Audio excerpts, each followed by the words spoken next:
Welcome back to the Stebbins Garage YouTube channel. Got something pretty cool in the shop today. Figured I'd share with you. 2008 Corvette Z06 belongs to a buddy of mine and it needs a few things. So I'm gonna get it up on the lift, which is kind of daunting. I've never lifted a Corvette in here before. I actually never had a Corvette in here, but we're gonna go ahead and get it up in the air and I'll show you what we're getting ready to do. I hope you'll stick around.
So this one's pretty tricky to load just because of the way it sits so freaking low to the ground. So you have to go up on ramps in the back and the front just to be able to get the lift arms under it.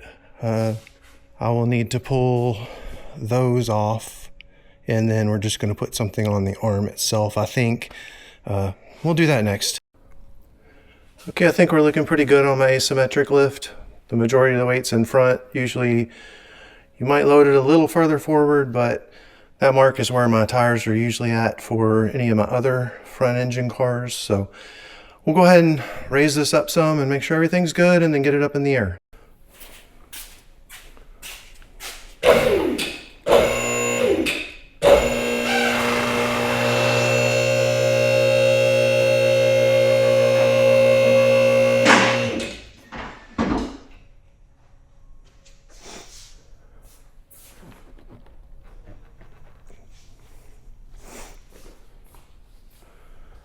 All right, I'm going to disconnect the battery before we move forward because we're going to be doing a starter on this thing.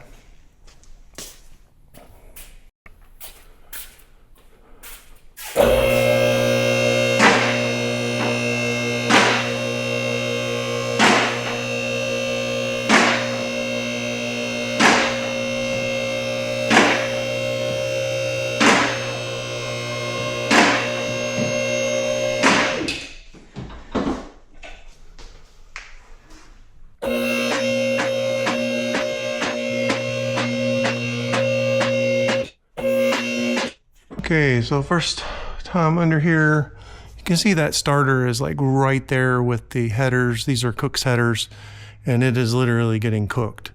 So I think that it looks like it would come right out, except I don't know about that one bolt. The one on the left side, there's one there, one there. So I already got the battery disconnected. We may have to pull the headers so that we can, or at least let them hang out of the way so I can get that one bolt. Go ahead and tackle that.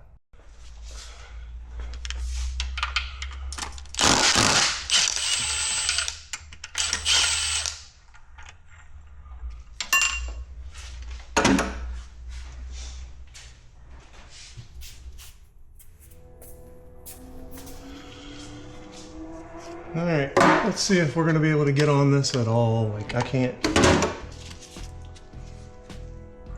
I don't need it to come out all the way, just a little bit, but my suspicion is it's going to, the bolt's going to hit the header and then we won't be able to fish it out. So somebody's been in here before.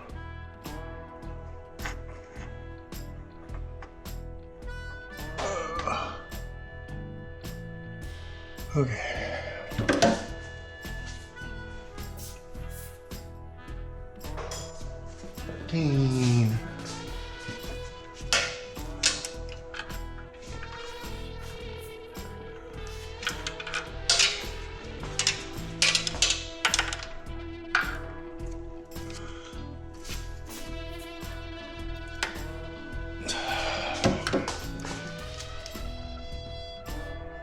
Oh, look at that sucker's on there.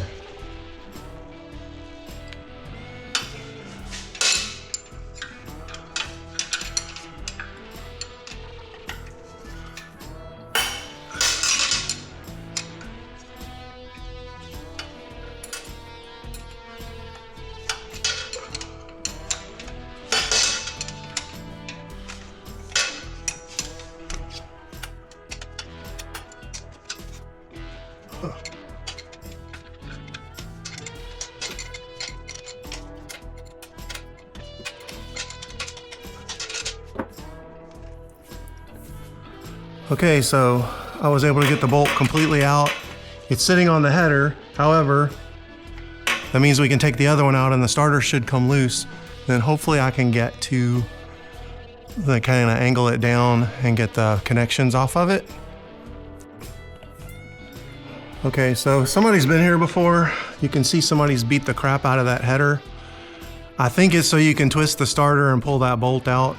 I didn't do that, Kaden, but maybe we're glad somebody did. So let's see if I can get this out that way.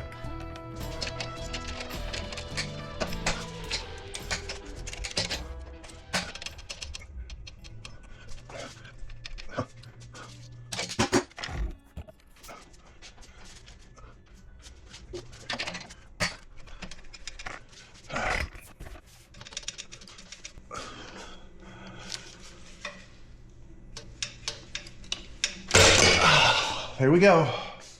She's out.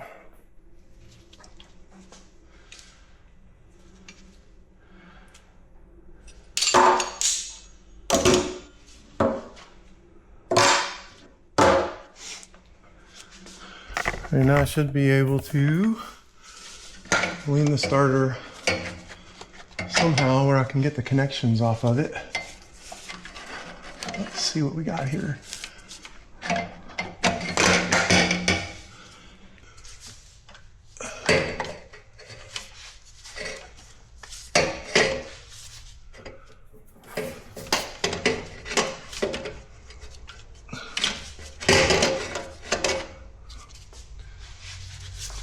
Voila!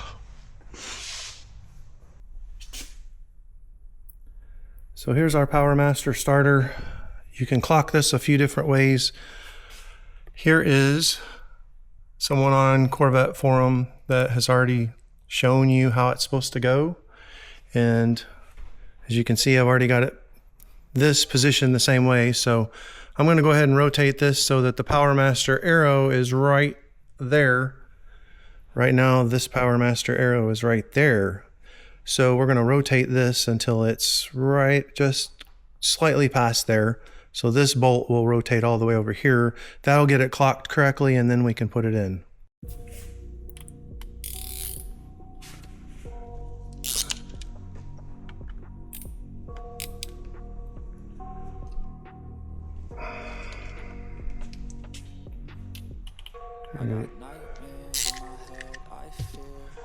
So we're going to take this and I don't know how loose it has to be. And that should be loose enough.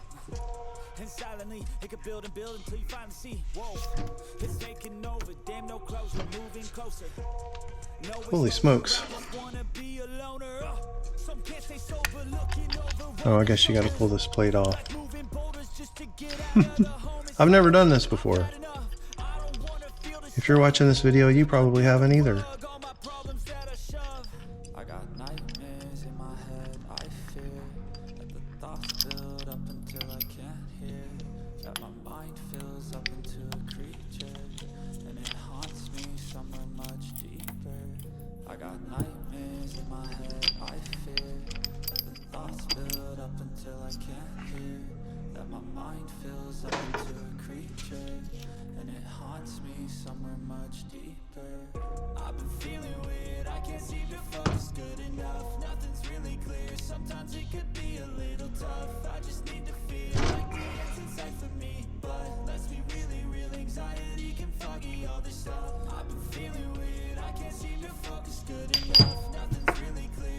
So, according to this, we need to rotate this like 180.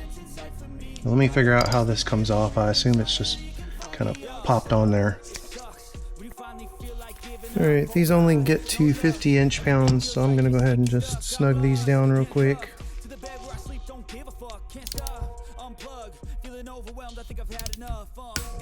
There we go. There we go. All right, we're ready to put this back in. The instructions say specifically, do not use a heat wrap or it will void your warranty. So, I think we'll be okay without using that. Kaden did bring this over, but we don't want to void the warranty. If they say don't use it, we're going to not use it. And then we're going to throw in the bolt here so that we can get that snuck up in there before we put it in. Hopefully we can clear that. And we're going to make our connections too. Somebody has done some janky stuff with the trigger wire, the ignition wire, so I need to figure out how to fix that. Went ahead and put the car back down, 6 bolts, headers loose. Give us enough room to get in there and do what we need to do. I loosened on the exhaust pipe on the backside too. I think that'll be plenty for what I need to do. And I went ahead and pulled the spark plug wires just so that we had those out of the way. I did not really film any of that because it's pretty uninteresting. So I'm gonna go ahead and put the car back up, and we're gonna go ahead and get the starter where it needs to go. I need to fix one signal wire, the ignition wire. Somebody's put a spade connector on it for some reason, so we're gonna put a ring terminal on that and then get everything buttoned up. So here's our signal wire. I got that connected. It's just butt spliced with some heat shrink. I'm gonna shrink that. There is a sleeve that needs to go back over that to protect it. Then we can slide the starter up in there and I think we'll be good. And just for reference, this is the stuff that came off. So somebody put a spade terminal and then they had, I mean, this was solid. It wasn't going anywhere, but it was heat shrunk, but I don't know, it's kind of janky, like that connected to here, like this little bitty pigtail.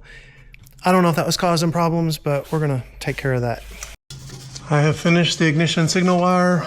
I had some heat wrap stuff, so I went ahead and put that on there, put heat shrink over it to keep it from falling down. And so I'm gonna tuck that out of the way. We can get the starter in. We should be able to put the bolt in. And then we can make our 2 connections for the battery and 1 for the ignition signal. And this sucker will be ready to go back down. And actually, I'm probably going to do the oil change while it's here. Let's see how much quicker this goes with the header loose.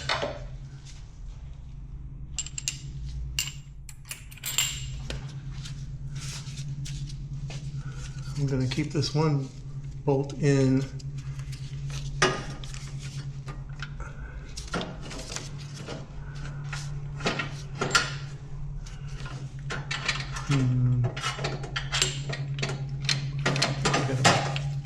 Go up the other way like this.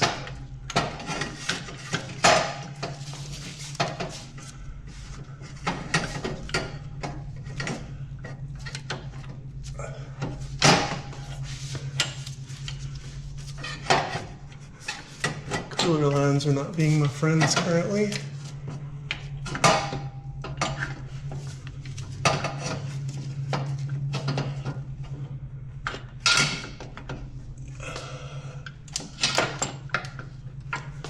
All right, that bolt went in just fine, or at least it got past the header.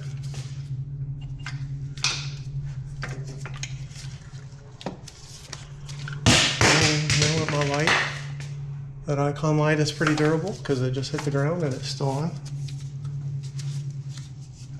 And now I can't see what I'm doing.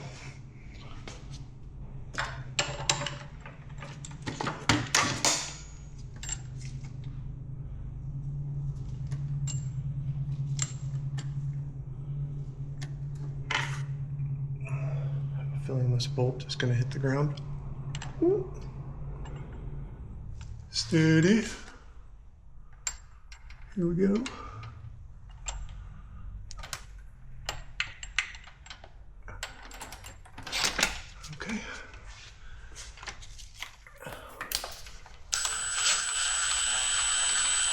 Okay, that sucker's started.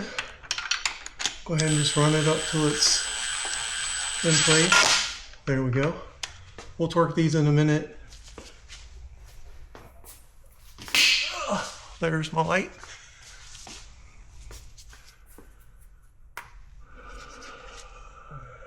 Okay, so this bolt should go in just fine.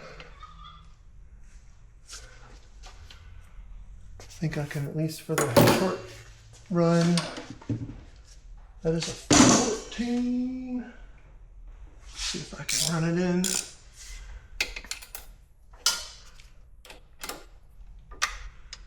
No, it's a 13. I don't know why I thought it was a 14. Don't mind me, I'm new here.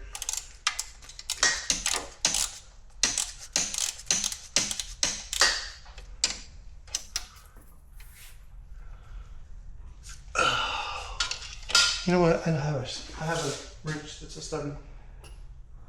Look at this. Look at this. This will at least run it in part of the way before I start hitting the bell housing.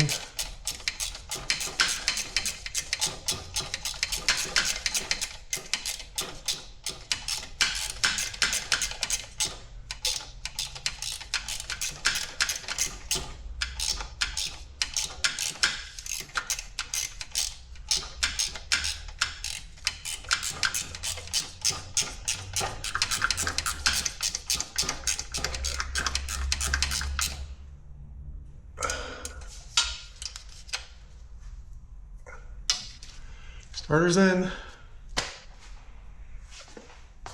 Let's make sure our connection will fit. Oh yeah, that's perfect.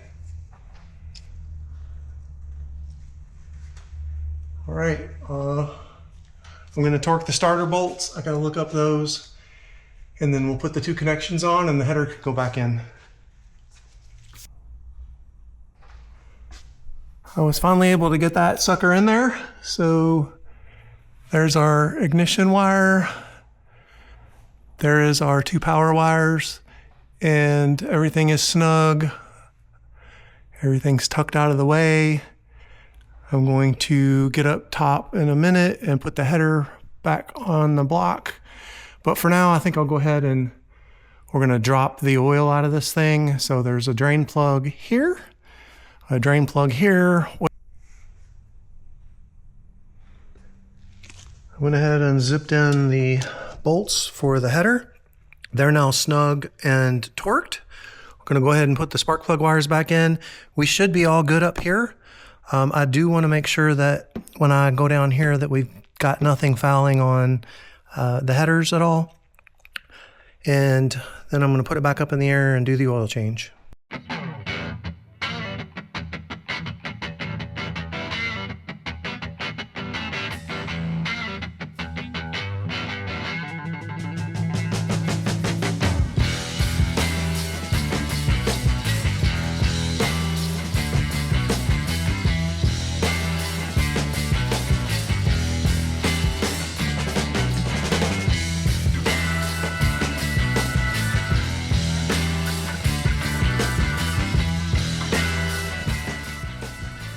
I noticed this has a little bit of brake fluid all the way around. Yeah, it's overfilled. So the max is right here. It's not super overfilled, so I'm gonna wipe it off first and see what we got. We're ready to drop the oil. The rear, or the one on the side first. There's another one up front. From what I've gathered on my research, this one drains the dry sump, and then this one will get all the residual stuff out. We will probably jack the back of it up just slightly to get a little bit more oil towards the front, and then we'll drop the filter out too.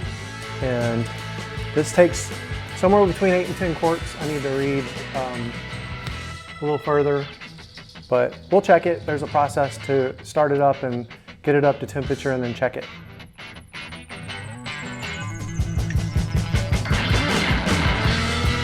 Holy smokes. Just back.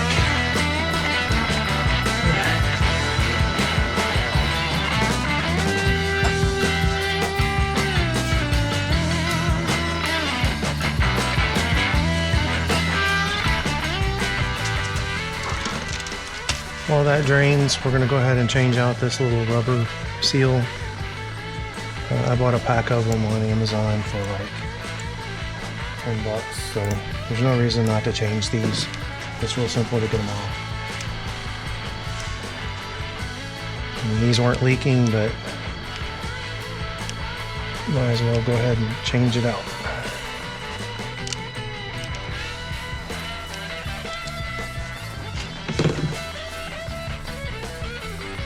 You basically just push that down on there.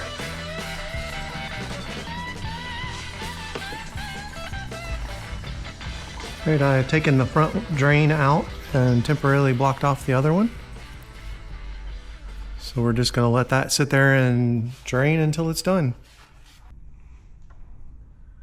So while our oil filter housing is draining a little more, I'm going to go ahead and torque these. These get torqued to 18 foot-pounds. I don't know what Gorilla put them on last time, but they were way more than that.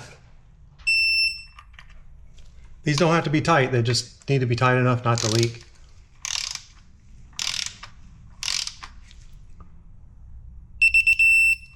That's it. Now we need to put our oil filter on, and then I'm gonna go ahead and tighten the exhaust while I'm thinking about it. And then we're gonna fill the dry sump system and do that whole procedure.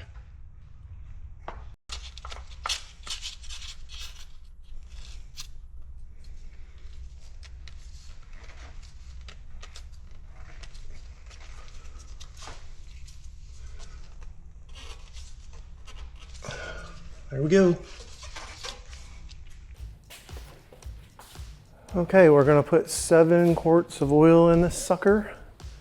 Then I'm gonna get it on the ground and take it outside. I wanna make sure it starts, and then I'm gonna take it outside and let it warm up.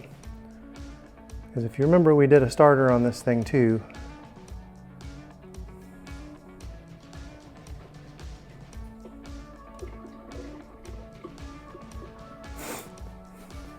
I'm always paranoid I left something out.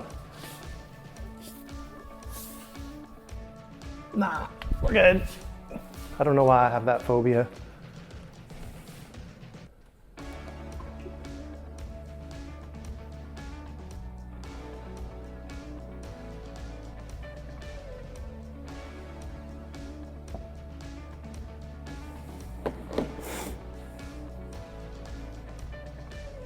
All right, there's 5 quarts.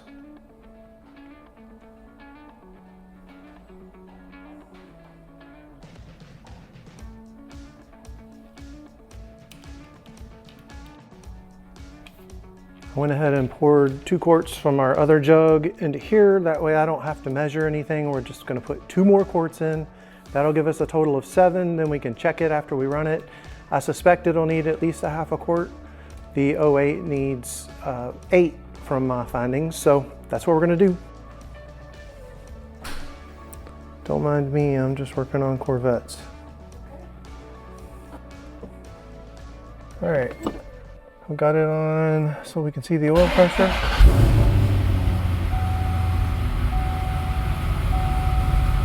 Yep.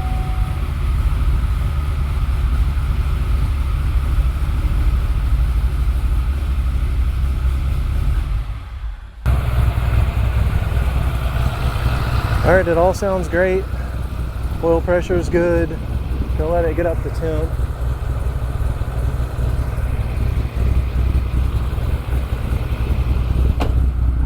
Check. I put 7 quarts in it, which is enough for it to run and not be an issue, and then we'll check.